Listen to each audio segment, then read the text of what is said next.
Il y a les constantes de la diplomatie française. On préfère l'immobilisme qu'ils confondent avec stabilité. Et en plus, avec le système Bouteflika, ils avaient 2 présidents pour le prix d'un. Le Book Club avec Philippe Robichon sur Beurre FM. Il a fait son 4e mandat à Zeralda. Et c'est là où il recevait les chefs d'État. Et quand il y avait des rumeurs sur son état de santé qui n'était pas fabuleux, il faisait venir des chefs d'État. Il a même envoyé un avion jusqu'à Nice pour ramener le roi de Lesotho. Comme si les relations entre Algérie et Lesotho étaient un enjeu fondamental. Enfin, techniquement, il est venu pour la photo, le roi du Lesotho. Oui, parce que le règne de Saïd Bouteflika, qui gouvernait au nom de son frère, c'était clic-clac, merci Kodak. Donc, il donne des preuves de vie, pour reprendre un langage des preneurs d'otages.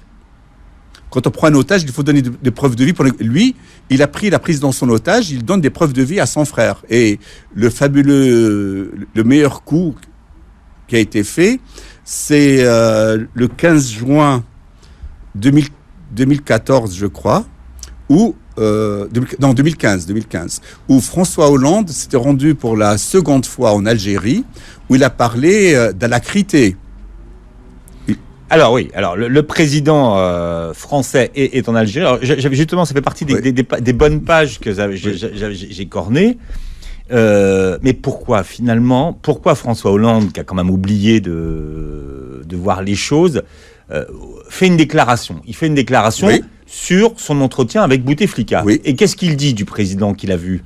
Il parle d'alacrité et il rajoute « Rares sont les chefs d'État qui ont sa lucidité sur la vision du monde. » Bon. Donc, il a fait ça. D'une part... Il y a toujours de l'humour chez Hollande. Alors, il faut décoder, il faut voir ce qu'il veut dire. Oui, mais si humour il est involontaire dans ce cas-là. Parce qu'il y a les constantes de la diplomatie française.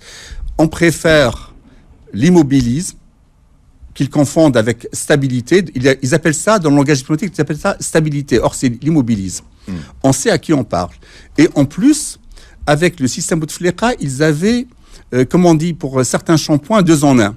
Ils avaient deux présidents pour le prix d'un. Ouais, sauf oui, là vous parlez des Français. Oui, des Français. Vous parlez de la diplomatie française. Oui. Alors, par contre, Manuel Valls, quand il est Premier ministre, c'est le seul qui n'a pas la langue de bois. Non, Manuel Valls a fait un mauvais tweet. Ah non, il a fait un bon tweet, il a dit la vérité. Oui, mais il est sorti des clous. Et avant, parce qu'il faut dire, la visite de Valls, c'était sans tweet. Et après, il y a eu François Hollande qui a fait de l'humour volontaire cette fois-ci. C'était circonstance aggravante, c'était un dîner du CRIF. Il a dit, Manuel Valls est rentré sain et sauf d'Algérie. Ça a été mal perçu. Circonstance aggravante, dîner du CRIF. On parle d'Algérie en faisant de l'humour. Et là, François Hollande fait ce qu'il fait de temps en temps avec splendeur. Il s'est tiré une balle dans le pied au regard des relations franco-algériennes. Bon. Et ensuite, c'était... il a fallu ramer.